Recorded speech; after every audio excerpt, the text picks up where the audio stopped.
انور رضا صاحب، الیکشن کے حوالے سے 3-4 چیزیں اکٹھی آ رہی ہیں. میں چاہتی ہوں کہ میں یہ ساری آپ کے سامنے رکھوں. ایک تو یہ کہ حلقہ بندیوں کی فہرست سامنے آ گئی. اس کے بعد تحریک انصاف کے رہنماؤں کو سیاست جات کی تفصیل جمع کرانے کے لیے نوٹس جاری کر دیے گئے، اور ایک درخواست گئی ہے کہ جنوری کی 21 تاریخ کو الیکشن نہیں ہو سکتے. آپ ان خبروں کا تجزیہ کیسے کریں گے؟ دیکھیے، پہلے یہ ہے کہ جو الیکشن کی تاریخ اناؤنس ہوئی ہے جنوری کے اینڈ میں، وہ ایک خوشائند بات تھی، اس سے استحکام آیا ہے پولیٹیکل پارٹیز میں. دوسری بات آپ نے کہی کہ 21 کو کوئی اپلیکیشن ہوئی ہے، وہ نہیں ہو سکتے.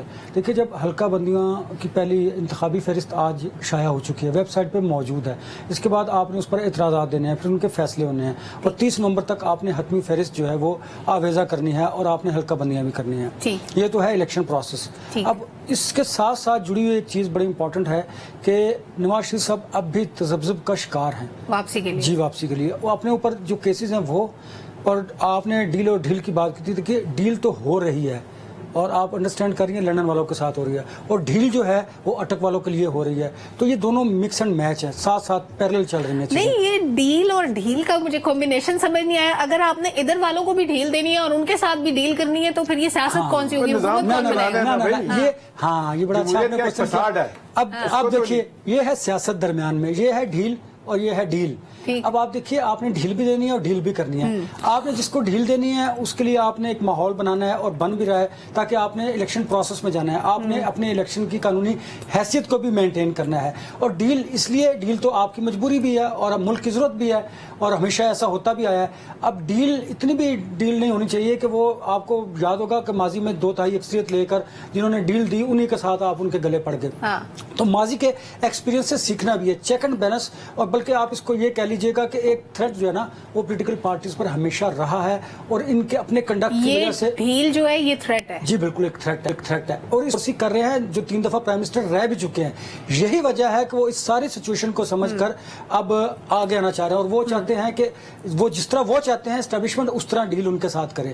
لیکن اسٹیبلشمنٹ کو بھی پتا ہے کہ 3 مرتبہ وہ پرائم منسٹر رہے ہیں، اور جو انہوں نے ان کے اداروں کے سربراہان کے ساتھ کیا وہ بھی ایک تاریخ گواہ ہے. لہٰذا اس لیے ہر کوئی کسی نہ کسی سے ڈرا ہوا ہے، اور ہر کوئی یہ چاہتا ہے کہ حالات جو ہے نا اس کو کسی نہ کسی طریقے سے مینج کرنا. سیاست اتنی سادہ نہیں ہے جتنی نواز شریف صاحب کو فکر اس بات کی ہے کہ اگر اسٹیبلشمنٹ میرے ساتھ معاملات طے نہیں کرتی تو کسی کے ساتھ طے ہو جائیں گے. یہ خوف بھی انہیں کھایا جا رہا ہے. یہ ایک الگ طرح کی ٹینشن ہے. انور رضا صاحب، مریم نواز کی ایکسیپٹیبلٹی پارٹی کے اندر بھی اور عوام میں بھی آپ کو کتنی نظر آتی ہے؟ کیونکہ جب بھی انتظامی امور پہ بات ہوتی ہے، پوزیشن لینے کی بات ہوتی ہے، مریم نواز پہ ڈیڈ لاک آ جاتا ہے.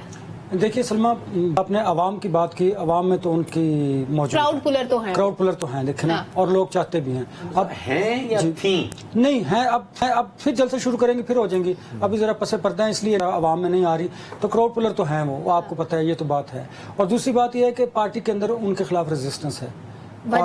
وہ وجہ میں ان کی ایروگنس اور ان کی وہی ریجڈ پن کہ سب کی باتیں سن لیتی ہے، فیصلہ انہوں نے خود کرنا ہوتا ہے. لیکن پیپلز پارٹی کے اندر قائرہ صاحب سمیت بڑے بڑے سیاستدان بلاول بھٹو کی ہاں میں ہاں ملاتے ہیں، ان کے پیچھے چلتے ہیں. نون لیگ میں ایسا کیوں نہیں؟ اچھا، تیسرا جو آپ نے، پارٹی کے اندر بھی ان کی ریزسٹنس ہے، اور خاص کر اسٹیبلشمنٹ کے اندر. دیکھیے، آپ کو یاد ہوگا انہوں نے اینٹی اسٹیبلشمنٹ ایک بیانیہ لے کر چلی تھی. پھر ووٹ کو عزت دو والا بھی بیانیہ تھا، وہ بھی دب گیا. اینٹی اسٹیبلشمنٹ بھی بیانیہ دب گیا. اب یہ مسالت والی بات پہ آ گئی ہیں. انہوں نے جو مفاہمت والی بات ہے نا، وہ ریزسٹنس سے پوری کی ہے کہ پہلے انہوں نے مخالفت کی اسٹیبلشمنٹ کی، پھر ان کے ساتھ اپنے معاملات بہتر کیے. خیر، انہیں بھی اب ان کی ضرورت تھی. ہاں، جو آپ بات کریے قائرہ صاحب، بلاول بھٹو کی لیگسی ہے ان کے نانا کی، ان کی ماں کی. وہ دیکھیے نا، ان کی انٹرنیشنل پالیٹکس ان کی فنگر ٹپس پہ تھی. وہ ورلڈ نون پولیٹیشینز تھے ہمارے، ایسے لوگ تھے. اس کی نسبت اگر آپ نواز شریف صاحب کو دیکھیں تو وہ اس طرح ان کا قد کاٹ نہیں ہے جس طرح محترمہ بینظیر بھٹو کا تھا. یہ سیاسی حقیقت ہے. اب مریم کا بھی وہ قد کاٹ نہیں ہے جو بلاول کا ہے. آپ دیکھیں نا، ابھی جو 16 ماہ گزرے ہیں اس میں زرداری صاحب نے انٹرنیشنلی ان کو مضبوط کرنے کی کوشش کیا، اور جو یہاں لوکلی محاذ تھا پاکستان کا وہ انہوں نے خود سنبھالے رکھا.